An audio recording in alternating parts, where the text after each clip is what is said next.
የሀገሬ ኢትዮጵያን ገጽታ ከፍ ብዬ ስመለከተው መልኳ ሁለት ነው።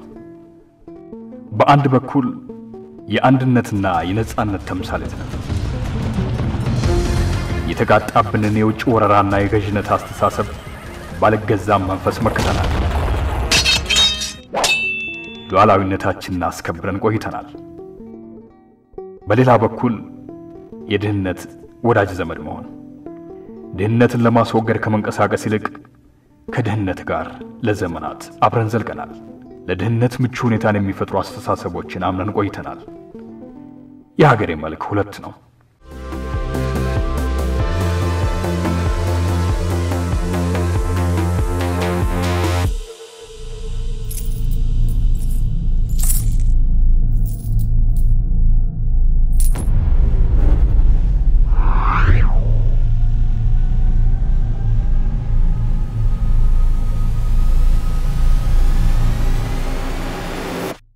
ይህ ታሪክ ያንቺን ወይንም ያንተን ይመስላል። ምንድነው ልመና ግን? እንዴት ነው የሚበራራው? ልመና ማለት ሸምቀቅ ብለህ አፍረህ አንገዳፍተህ የምትፈልገውን ነገር የምትጠይቅበት ነው እንጂ ኩራት ያለው ነገር አይደለም ልመና።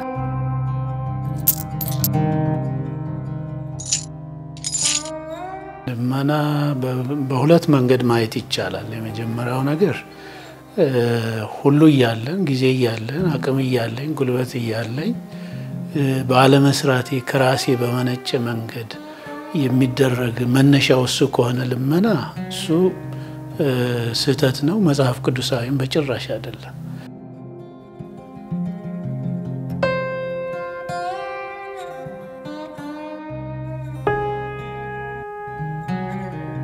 ልመና በሁሉም ሃይማኖቶች ዘንድ የተጠላ ስራ ነው። ረጁሉን ሰባህለል ይባላል። ረጁሉን ሰባህለል ማለት ወይ ከዲን የሌለ ወይ ከዱንያ የሌለ ሰው፣ በሁለቱም ወይ ስራ ላይ የለም ወይ ዲን ላይ የለም፣ ቁም ነገር ላይ የሌለ ሰው አላህ ዘንድ ተጠይ ነው።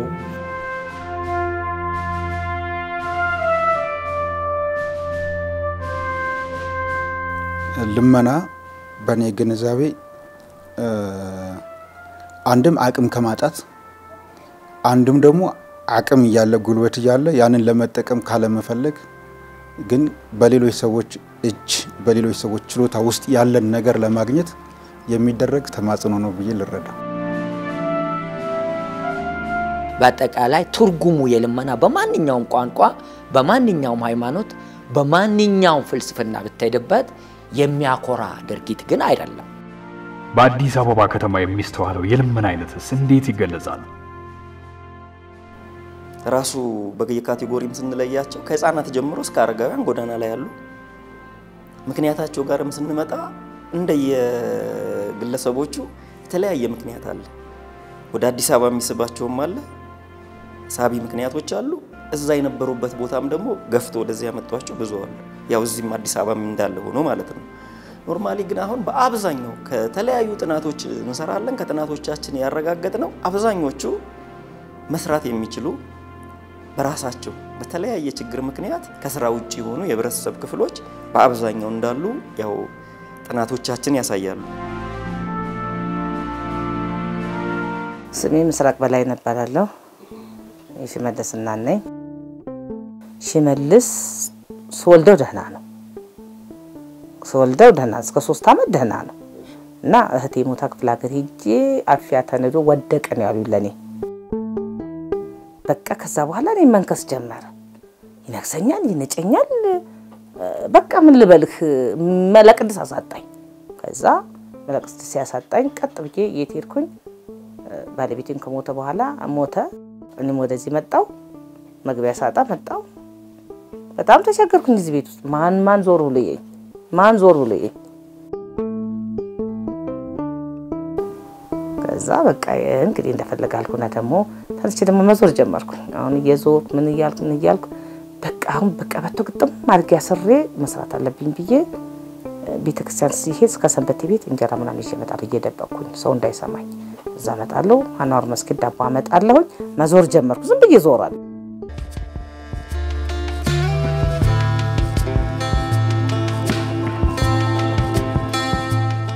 ሰው ቤት ሰራ ነበር እንደማንም ሰው ትዳር ያስኩኝ በመሐልም ያው ልጆች ወለድኩኝ 4 ልጆች አሉኝ እና በቤት ኪራይ ምክንያት ባለቤቴ ቤት ኪራይ በጣም ሲከብደው ጥሎን ሄደ እና በቃ በጣም ሲቸግረኝ ግዴታ ጎዳናን መረጥኩ ማለት ነው ልጆቼን እያስተማርኩም እየተማሩ እየለመንን በቃ ጎዳና ቀጠልኩኝ የመጀመሪያ ሲሆን ደግሞ በጣም ይከብዳል ለምን እኔ አዲስ ነኝ ያን ህይወት አላቅም በቃ ያለቀስኩኝ ነበር ሰዎች ሳንቲም ሲሰጡኝ ዳቦ ሲሰጡኝ እንባይ ተናነቀኝ ነበር እያለቀስኩኝ ነበር ሁሌ በቃ ጎዳና ስወጣ አለቅሳለሁ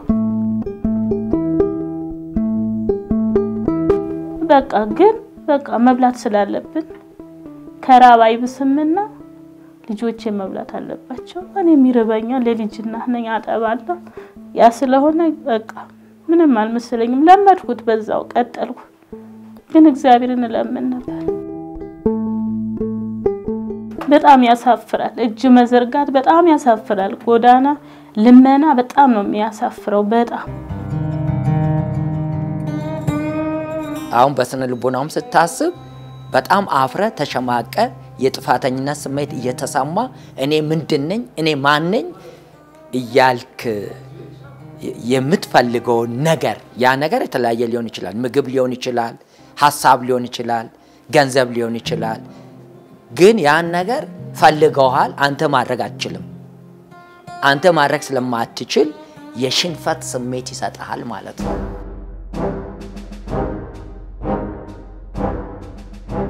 ሊቢያ እኔ በወጣት እድሜ ነበር የሄድኩት ረዘም ያለ አመታት ተቀምጫለሁ ወደ ጣሊያን ነበር ለመግባት ያሰብኩት እና በህገ ወጥ ነበር የሄድኩት ሁሉም ነገር አልፈዋል በሌሊትም በቀንም ጨረሻ ላይ ጣሊያንም ሳልገባ እዛ በእስር ቤት ውስጥ ገባሁ ተይዤ ያው 3 ጊዜ ነበር የሞከርኩት 3 ጊዜ ስሞክር 2 ጊዜ ታስሬያለሁ ሶስተኛው ደግሞ ያው እንደዚህ አካል ጉዳተኛው ነው ወጥቻለሁ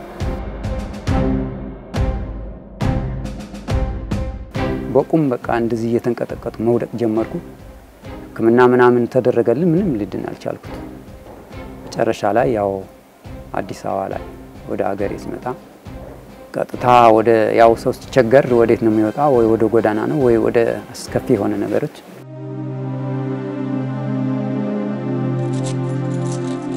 ያው ወደ ጎዳና ወጣሁት እዛ ወደ ጊዮርጊስ አካባቢ ነበር እዛ ቤተ ክርስቲያኑ ጥግ ላይ በውጭ በኩል እዛ ነበረ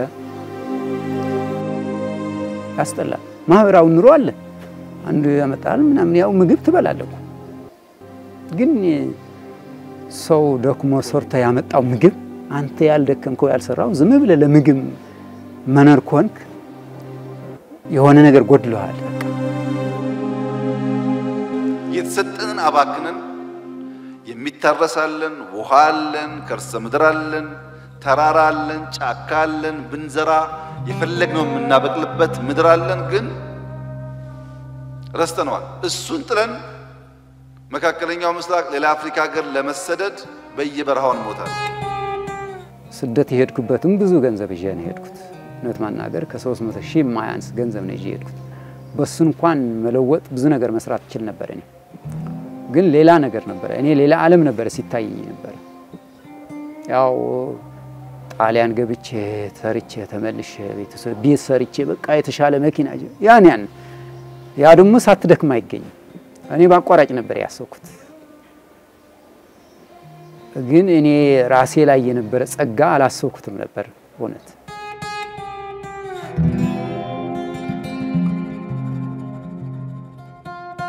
ልመና ኢትዮጵያዊነትን አይመጥንም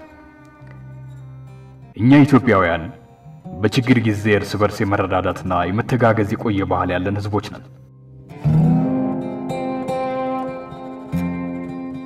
አዎ የኢትዮጵያ ህዝብ ለእምነቱ ባለው ጥብቅ ቁርኝት የተነሳ ሁሉም እምነቶች ደግሞ መረዳዳትና መተጋገዝ የሚያስተምሩ በመሆናቸው የአብሮነት ጥሩ ማህበራዊ መሰረት ያለን ህዝቦች ነን የዚህ ታሪክ ባለቤት ለሆንኩት ለኔ እጄን ለልመና መዘርጋት የሌላ ሀገር ደጅ መጽናትም አይመሳሰለኝም እኮ። በጭራሽ በልካችን አይደለም። በኢትዮጵያኖች ልክ አይደለም። ለኛ ብቻ አይደለም፣ ለሰው ልጆች ሁሉ አይመጥንም። ለሰው ልጆች ሁሉ ለምን ፈጣሪ በቂ ሰጥቷል። አየርን ሰጥቶ ዳቦ አይከለክልም። ውሃን የሚያክል ሰጥቶ ፀሐይን የሚያክል ነገር ሰጥቶ የዕለት ጉርስን ፈጣሪ ከልክሎ አያውቅም። ማንነን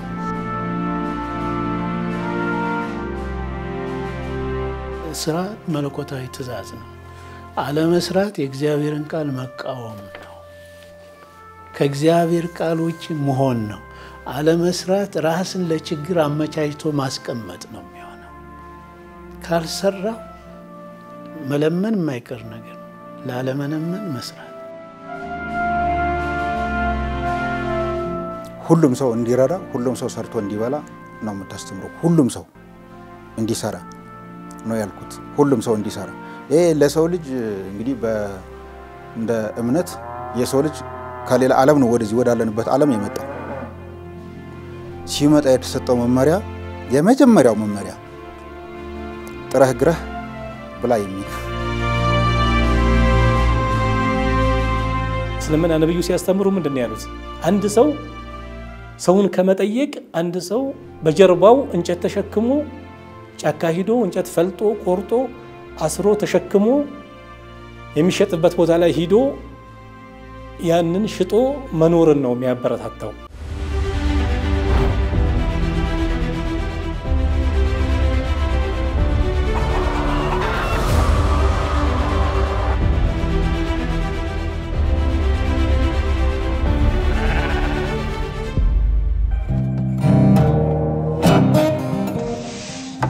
አሁን ባለው ሁኔታ እንደ ሀገር ከተረጅነት ለመውጣት ተረጅነት ወይም ደግሞ እርዳታ ወይም ልመና የምንለው እንደ ሀገርም አሳፋሪ እንደ ሀገርም የሚመረጥ አይደለም። ሰርተን መለወጥ ማደግ መቀየር እንችላለን። እድሉም አለን አቅሙም አለን ብሎ መንግስት እየሰራ ነው ያለው። እንደ ግለሰብም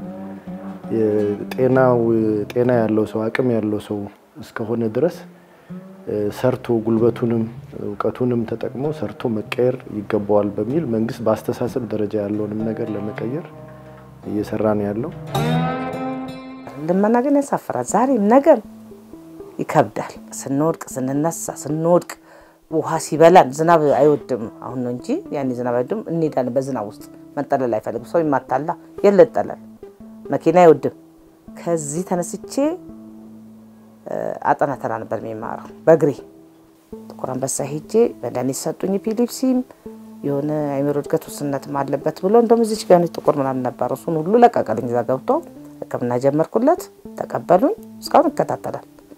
ያን ሐኪሜት እያልኩ ቀስ እያለ ትልቅ የነበረው ጭንቅላቱ እየጠበበ መጣ። ጭንቅላቱ በጣም ትልቅ ነበር። ከዛ ቁጣ አይደለም እርግማን አይደለም መስራት ይችላሉ፣ መበረታታት ይችላሉ፣ ብዙ ነገሮች እነዚህ ልጆች ትልቅ ናቸው ብሎ ምክር ሰጡኝ። ሌላ አካላት መጥቶ ማለት ነው። ከዛ እኔ ምን መጣልኝ? ወኔ መጣ። ወኔ ተነሳ። በቃ ትልቁ ልጄ በተለይ አንገቱ ነበር የሚደፋው። ዳቦ ለማግኘት ይሻቸው ወጣ ነበር። እሺ አይሉኝም ትላልቆቹ እነዚህ ናቸው። ለምን በቃ አንገቱን እየደፋ ልጅ እስከመቼ ነው ልጆች አንገታቸው የሚደፉት? ተረዳሁት። በቃ ችግር ከሌለ መፍትሄ አይኖርም። ችግሮች በተገኙበት ባሉበት ሰዓት ግን መፍትሄዎች ይበዛሉ። አዲስ ሀሳቦች ይመጣልና ከዛ የሆነ ነገር በቃ መጣልኝ ወደ ጭንቅላቴ። ባህርና ወተት የምታፈልቀው ሀገር ኢትዮጵያ ከባህር ጠለል በላይ የከፍታዋ ማሳያ ራስ ዳሽን ዝቅ ብሎም ዳሎል አለ። ሁሉንም ተፈጥሮ ችሯታል።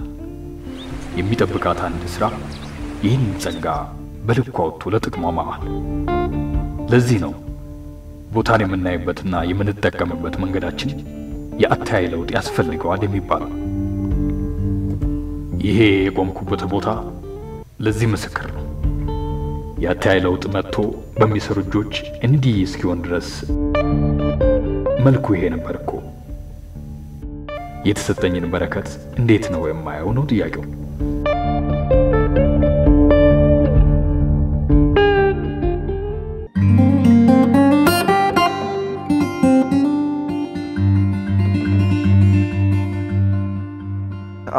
የሆነ ሰው መጥቶ ይሄ ቦታ ኢትዮጵያ ነው ማንጎ እንደዚህ ቢጣፍጥ ማንጎ እዚህ ጋር አለ ሙዝ ተመልከት ተንጀርጎ ይታያል ይበላል አፕል እዚህ አለ ይሄ ፍሬሽ ውሃ ነው እንደዚህ አይነት አምራች ቦታ ነው እና የኢትዮጵያ ግዛት ነው ቢባል እንዴት ይሄን ይዛችሁ ትለምናላችሁ እንዴት ሰው ይሄን ምድር ይዞ ምግብ ይለምናል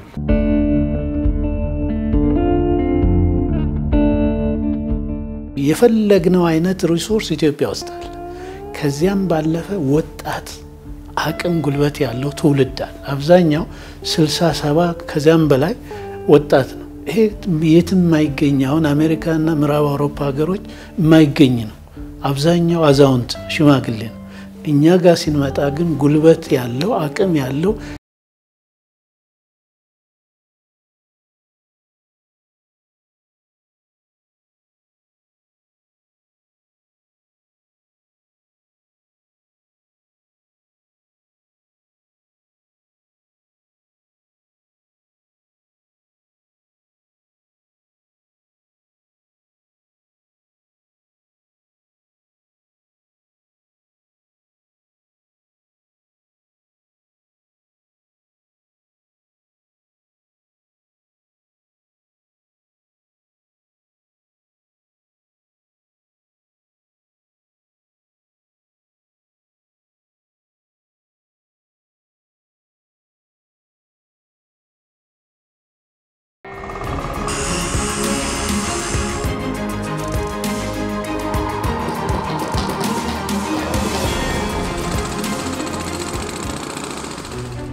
ሰዎች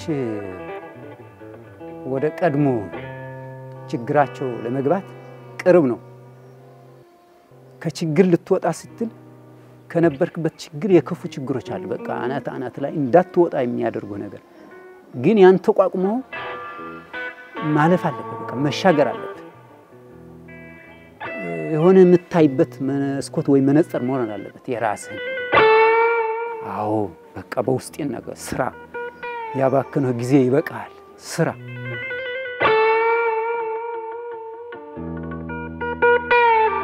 እስከመቼ ነው እንደዚህ ምን ሆነው በቃ እኛን ስራ እንግባ ትምርትና ቋርጥና ስራ እንግባ ሲሉኝ አይ በቃ ነገ የተሻለ ህይወት ይኖረናል አታስቡ ይሄን ደግሞ አይሰማችሁ ይያልኩ ልጆቼ ሞራን እየሰጠው በቃ ቡሌውም እየበላ ልጆቼ ሞራን እየሰጠው እግዚአብሔርን እየለመንኩ ነበር በሚበልጥ እግዚአብሔርን እየለመንኩ ፀሐይ ጮራ ትምህርት ቤት ሄድኩኝ ፀሐይ ጮራ አላቆም እየጠየቅኩ ነው ሄድኩ ስድንት መነን ማለት ሲድ እንደዚህ አራምጪው ፈልጋለን እሺ በክብር ተቀበል እዛ ተገባሁ ነው ብዙ ስልጠናዎች የበለጠ የተነቃቃውት እኔ ማለት አዲስ አበባ ከዚህ መነን አስበው እንግዲህ የሚሄደው በግሬ ጧት ተነስተን ሲድ ቀና ተሄጅ አስተማሪ ሄጅ ዘሪ ምሰሪ ካለሽ አሁን ከዛዛ አስተማሪውን ጎበዝናት ከዚህ በኋላ ምሳ ማስፈቀድለታለሁ እዚህ ምሳ መብላት አለበት ሙያ መልመድ አለበት ጧት ሙያ ይሰራሉ ከሳት ኖርማል ትምህርት ይገባል ተቀላቅሎ ያካተታች የመንግስት ነው እንደዛ ይያለን ጭራሹኑ እዛ ስፖርት ሲያሰሩት በቃ ለቀቀኝ ማዘኑን ተውኩት ለቀቀኝ በእግሩ ሄደ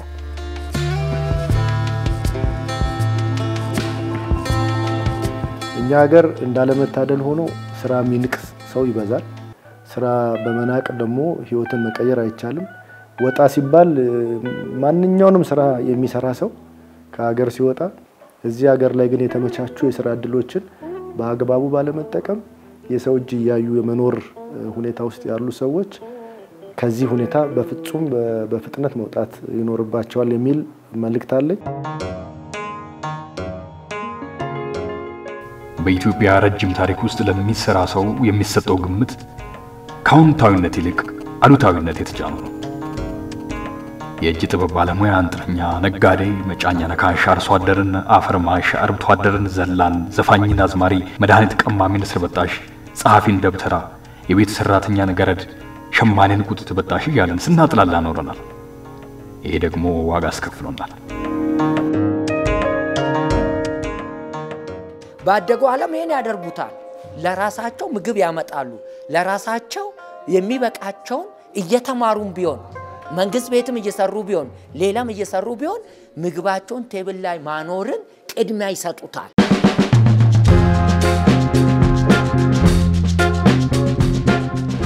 በሀገራት ያየነውን ልምድ ወስደን ከመልካም ልምዶቻቸው ልምድ ቀስመን ከትጋታቸውም ትጋት ወስደን አንድ ሆነን ብንሰራ ግን ኢትዮጵያ የምትቀየር ሀገር መሆኗን ያመለክታል።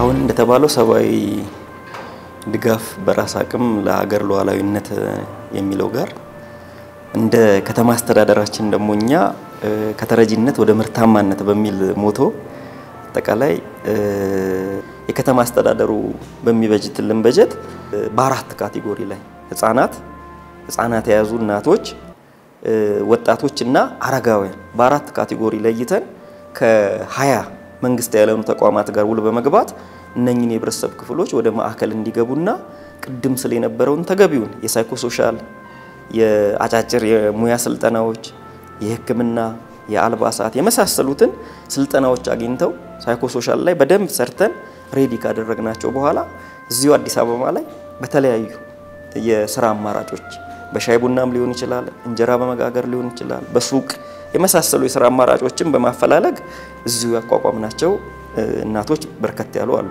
ወጣቶችንም ጨምሮ ቅድም እንዳልኩት ይሄ ልጅ ህፃን ልጅ ነበረ በጣም ሰዎች ያዝኑልኝ ነበር ይሄ ልጅ ይዘሽ ምናምን ብለው ሲጠይቁኝ እንዴት ነው እንደዚህ እኮ ሚረዱ ሰዎች አሉ እኮ ወደ ፒያሳ እየዞሩ ከጎዳና የሚያነሱ ሰዎች አሉ እንዴት አንቺን አላገኙሽም ብላ አንድ የተነሳች ሴት ናት የነገረችኝ እንግዲህ ማን እንደሆነ ቻላቃትም በስልክ ነው ላግኝሽ አሉኝ አገኙኝ ልጆቼ ከትምህርት አቋርጬ ይዣቸው ሄድኩኝ ፒያሳ ቀጥረው በቃ በጣም አዘኑልኝ በሰዓቱ ሲያዩኝ በጣም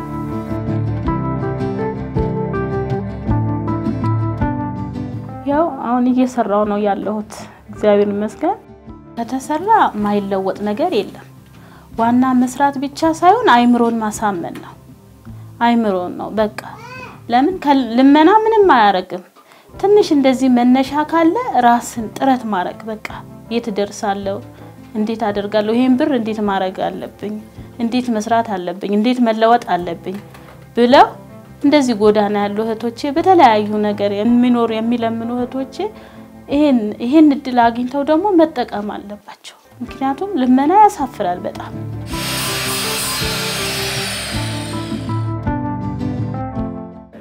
እኔ የተለያየ ሙያ አለኝ አሁን ብዙ ሙያ ነው ያለኝ ልብስ መስፋት ይችላልው ምግብ ዝግጅት መስራት ይችላልው ዳቦ መጋገር ይችላልው እንደምታይ ፈርኒቸር ስራ ይችላልው ጓደኞቼ ደግሞ እነዚህ ደግሞ በፊት ማቃቸው ስለነበሩ እንደዚህ አይነት አለና እንዴት ነው ከናንተ ለመስራት እንዴት ነው ፍላጎት አላችሁ እና አዎ በቃኛ ተደራጅተን የመስራት ፍላጎት አለን ችግር የለም አሉን አሁን እየሰራን እንገኛለን ከሰራ ሰው ይለወጣል በቃ እርግጠኛ እኔ ሰርቶ በቃ መለወጥ ይቻላል እኔ በትንሽ ነገር አይቻለሁ አሁን ተዳር ይዣለሁ ልጅ ወልጃለሁ ልጅ እያስተማርኩ ከዛ ከተመለስኩ በኋላ እኔ መስራት ይችላልው ሰርቼ መኖር ይችላልው ከዚህ ችግር መውጣት ይችላልህ ብለ መወሰን ውሳኔ ያስፈልጋል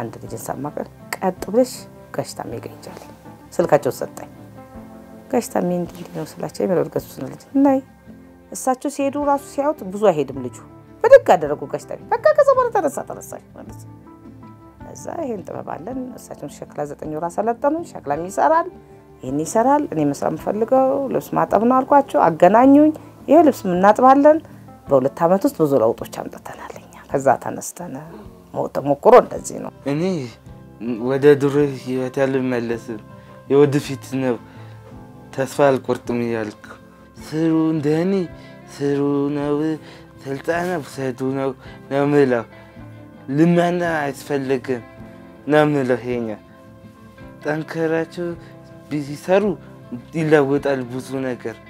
ዛሬ አንዱ ቢረዳኝ ነገ ይረዳኝ፣ ለዛሬ ይሰጠኛል ለነገ አይደግመኝም።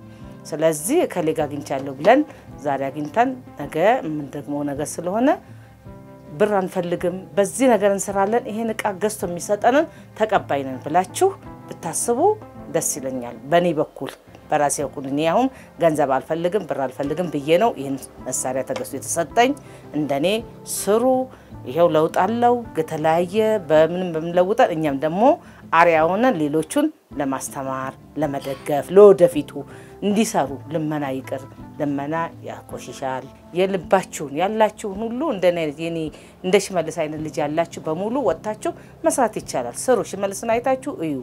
እኔ ከብዙ ጎዳናዎች ወጥቶ ከብዙ ህይወቶች ወጥቶ ራሱን ሽንቱን እስከማይቆጣጠር ድረስ በደረሰ ሰዓት ዛሬ ይሄው ለእንደዚህ ለመሰከር በቅቻለሁ። እኔ ሸክላ ምጣፍ ዋንጫ መስራት ደስ ይለኛል።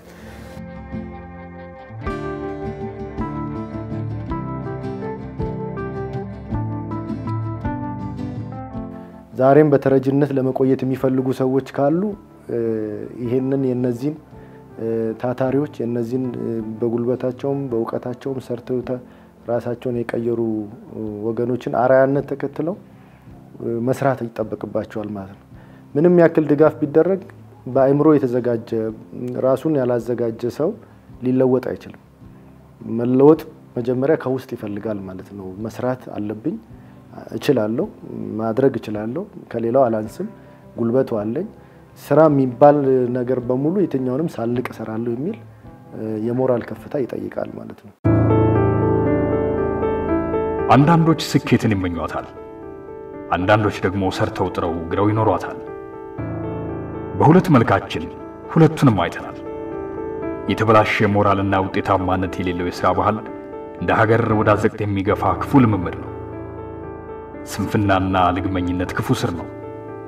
ይህንን ለመሰለው ተቋማትና ሀገር ለሚጎዳ ጸያፍ ባህል የይለፍ ፈቃድ የሚከለከልበት ግልጽ የሆነ ቀይ መስመር በጉልህ ማኖር ወቅቱ የሚጠይቀው ጉዳይ ሆኗል።